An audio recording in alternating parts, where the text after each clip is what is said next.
Aiwa silks, Kasaragod, Kanhangad, Mangalore. 113 എന്ന ഭീമമായ കണക്ക് ഇവിടെ ഈ നിമിഷം പൂജ്യമായി മാറിയിരിക്കുകയാണ്. ഇത് അത്ഭുതമാണ്. ഇവിടെ അത്ഭുതം സംഭവിച്ചിരിക്കുകയാണ്. ലോകം കൊറോണയെ നോക്കി ഭയപ്പാടോടുകൂടി നിൽക്കുന്ന സാഹചര്യത്തിൽ ലോകം വിളിച്ചു പറയുകയാണ്, രാജ്യം വിളിച്ചു പറയുകയാണ് കാസർഗോഡ് മോഡൽ എന്ന്.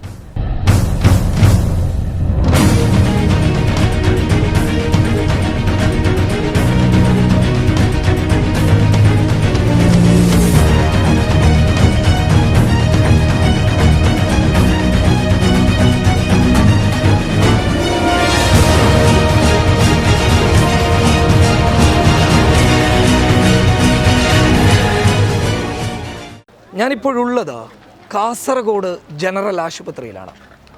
ജില്ലയിൽ ഏകദേശം 175 കേസുകളോളം റിപ്പോർട്ട് ചെയ്തിരുന്നു. കേരളം കാസർഗോഡിനെ ഉറ്റുനോക്കിയത് ഭയത്തിൻ്റെ കണ്ണോടുകൂടിയാണ്. അതിന് കാരണം ഓരോ ദിവസവും പുറത്തു വന്ന ഞെട്ടിപ്പിക്കുന്ന കണക്കുകൾ തന്നെയായിരുന്നു. ആ കണക്കുകൾ ഓരോ മലയാളിയെയും അത്രത്തോളം വേട്ടയാടി.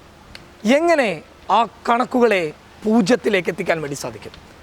ഞാനിപ്പോൾ നിൽക്കുന്ന ജനറൽ ആശുപത്രിയിൽ മാത്രമായിട്ട് ഏകദേശം 113 കേസുകൾ റിപ്പോർട്ട് ചെയ്തിരുന്നു. 113 കേസുകൾ കാസർഗോട്ടെ ജനറൽ ആശുപത്രിയിൽ മാത്രമായി റിപ്പോർട്ട് ചെയ്തപ്പോൾ കാസർഗോഡ് ജനത ഭീതിയുടെ മുൾമുനയിലായിരുന്നു. കേരളത്തിൽ തന്നെ ഏറ്റവും കൂടുതൽ കോവിഡ് രോഗികൾ ചികിത്സയിലുണ്ടായിരുന്ന ഒരു ആശുപത്രിയാണ് കാസർഗോഡ് ഗവൺമെൻറ് ജനറൽ ആശുപത്രി. കാസർഗോഡ് വിറങ്ങലിച്ച ഒരു സമയമായിരുന്നു 1.5 മാസം മുമ്പ്. ഒരു വളണ്ടിയർ എന്ന നിലക്ക് നമ്മളൊക്കെ വലിയ ഒരു പരിഭ്രാന്തിയിലായിരുന്നു അന്ന് ഉണ്ടായിരുന്നത്. കോവിഡ് പോസിറ്റീവുകൾക്കിടയിൽ കൂടിയാണ് ഞങ്ങൾ വളണ്ടിയർമാർ ഇവിടെ പ്രവർത്തിച്ചുകൊണ്ടിരുന്നത്. ഈ ആശുപത്രിയിൽ മാത്രമായി ഏകദേശം 113 കേസുകൾ. എങ്ങനെ ഈ 113 കേസുകളെ പൂജ്യത്തിലേക്ക് എത്തിക്കും? ആ ചോദ്യചിഹ്നം ഉയർന്നു തന്നെ വന്നു. 113 കേസുകളെ കണ്ട് കാസർഗോഡ് ജനത ഭയപ്പെട്ടു എന്നുള്ളത് നേരാണ്. ഇവിടെ എന്താണ് ചെയ്യാൻ പറ്റുക? എങ്ങനെയാണ് ഇതിലൊരു നിയന്ത്രണം വരുത്തുക? ചോദ്യം നിരവധി തവണ ഉയർന്നു തന്നെ വന്നു. ഇന്ത്യയുടെ ഹിറ്റ് ലിസ്റ്റിൽ കാസർഗോഡിൻ്റെ നാമം ഒന്നാമതായി എത്തുന്ന സാഹചര്യം വരെയുണ്ടായി. പക്ഷേ വിഷയം അതല്ല. എങ്ങനെ ഈ 113 എന്ന് പറയുന്ന വലിയ കണക്കിനെ പൂജ്യത്തിലേക്ക് എത്തിച്ചു? അവിടെയാണ് കേരളത്തിൻ്റെ ആരോഗ്യവകുപ്പ്, കേരളത്തിലെ പോലീസുകാർ, ഡോക്ടർമാർ, സന്നദ്ധ പ്രവർത്തകർ കയ്യടി നേടുന്നത്. ഏറ്റവും വലിയ സന്തോഷിക്കുന്ന ഒരു വാർത്തയാണ് കാസർഗോഡ് ജനറൽ ആശുപത്രിയിൽ നിന്ന് ഞങ്ങൾ നിങ്ങളിലേക്ക് എത്തിക്കുന്നുള്ളത്. ഇന്ന് ഈ ആശുപത്രിയിൽ നിന്ന് ഉച്ചയോടുകൂടി അവസാനത്തെ രോഗിയും രോഗം ഭേദമായി വീട്ടിലേക്ക് പോയിരിക്കുകയാണ്. 1000-ൽ കൂടുതൽ ആളുകളുടെ പരിശോധന ഈ ആശുപത്രിയിൽ നിന്ന് എടുത്തിട്ടുണ്ട്. പരിമിതികൾക്കിടയിലും കാസർഗോഡ് ജനറൽ ആശുപത്രിയിലെ ഡോക്ടർമാരും നഴ്സുമാരും മറ്റു ഉദ്യോഗസ്ഥന്മാരും അടങ്ങുന്ന ജീവനക്കാർ വളരെ നല്ല രീതിയിൽ പ്രവർത്തിച്ചത് കൊണ്ടാണ് നമുക്ക് ഈ കോവിഡ് എന്ന മഹാമാരിയെ ഈ നാട്ടിൽ നിന്ന് അകറ്റി നിർത്താൻ സാധിച്ചിട്ടുള്ളത്. എല്ലാ പ്രതിസന്ധികളെയും തരണം ചെയ്തുകൊണ്ട് ഇവിടെ പ്രവർത്തിക്കുന്ന ഒരു പറ്റം വളണ്ടിയർമാരുണ്ട്. അവരുടെയൊക്കെ നിസ്സീമമായ സഹകരണവും പ്രവർത്തനവും കൊണ്ടാണ് കാസർഗോഡിന് ഈ വലിയ രീതിയിലുള്ള ഒരു നേട്ടം കൈവരിക്കാൻ സാധിച്ചത്. ഇതിന് പിന്നിൽ പ്രവർത്തിച്ച എല്ലാവരോടുമുള്ള നന്ദി ഈ അവസരത്തിൽ രേഖപ്പെടുത്തുകയാണ്. അതെ, ആശ്വാസത്തിൻ്റെ നിമിഷങ്ങളാണ്. മലയാളി പൊളിയാണെന്ന് ഞങ്ങൾ ഇടയ്ക്കിടയ്ക്ക് പറയാറുണ്ട്. ആ വാക്കിൻ്റെ പരിപൂർണത തന്നെയാണ് കാസർഗോഡ് ജനറൽ ആശുപത്രിയിൽ ഈ നിമിഷം കാണാൻ വേണ്ടി സാധിക്കുന്നത്. പറഞ്ഞു വരുന്നത് 113 എന്ന ഭീമമായ കണക്ക് ഇവിടെ ഈ നിമിഷം പൂജ്യമായി മാറിയിരിക്കുകയാണ്.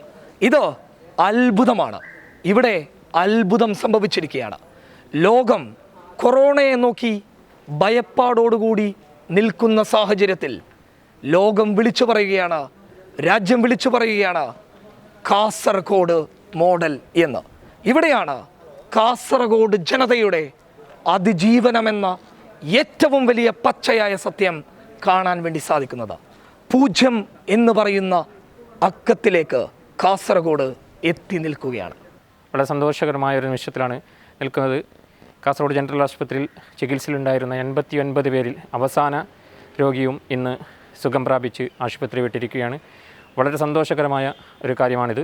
ഇവിടുത്തെ ഡോക്ടേഴ്സിൻ്റെയും അതുപോലെ തന്നെ നഴ്സിംഗ് സ്റ്റാഫിൻ്റെയും അതുപോലെ മറ്റു സ്റ്റാഫുകളുടെയും നിരന്തരമായ പരിശ്രമം കൊണ്ടാണ് ഇത്തരം ഒരു വിജയത്തിലേക്ക് എത്തിക്കാൻ സാധിച്ചത്. ഇന്ന് എല്ലാ രോഗികളും ഡിസ്ചാർജ് ചെയ്ത ഒരു വലിയ സന്തോഷ മുഹൂർത്തത്തിൽ കാസർഗോട്ടെ ജനറൽ ഹോസ്പിറ്റലിലെ ഡോക്ടർമാരും അതുപോലെ നഴ്സുമാരും മറ്റു ജീവനക്കാരും വളണ്ടിയർമാരും എല്ലാവരും ഒരുമിച്ച് കൊണ്ടുള്ള ഒരു നേതൃത്വത്തിൽ നമ്മളുടെ ഇന്ന് ഈ ജനറൽ ഹോസ്പിറ്റൽ അവസാനത്തെ രോഗിയും ഡിസ്ചാർജായി പോയിരിക്കുകയാണ്. ആ ഒരു സന്തോഷ മുഹൂർത്തമാണ് കാസർഗോഡിനുള്ളത്. യെസ്, നമ്മൾ അതിജീവിച്ചിരിക്കുന്നു. ഇനിയും കേസുകൾ ഉണ്ടാവാതിരിക്കട്ടെ. കൃത്യമായ ഇടപെടൽ വേണ്ടത് പൊതുജനമായ നമ്മുടെ ഭാഗത്താണ്. ആരോഗ്യവകുപ്പ് ഉദ്യോഗസ്ഥരായാലും സർക്കാർ ജീവനക്കാരായാലും സന്നദ്ധ പ്രവർത്തകരായാലും മന്ത്രിമാരായാലും പോലീസുകാരായാലും ആത്മാഭിമാനത്തോടെ മലയാളിയുടെ രൂപത്തിൽ സേവനത്തിനിറങ്ങുമ്പോൾ നമുക്ക് രക്ഷ നേടാൻ സാധിക്കുമെന്ന പച്ചയായ സത്യം അവിടെ നിർത്തി പറയട്ടെ. ജാഗ്രത പാലിക്കേണ്ടത് നമ്മളാണ്, ഞാനാണ്. എന്തായാലും മലയാളികൾ ലോകത്തിന് തന്നെ അഭിമാനമാവുകയാണ്. കാസർഗോഡ് ലോകത്തിന് തന്നെ മാതൃകയാവുകയാണ്. ക്യാമറ പേഴ്സൺ വിമിഷ വിനോദിനോടൊപ്പം ഖാദർ കരിപ്പൊടി, പബ്ലിക് കേരള.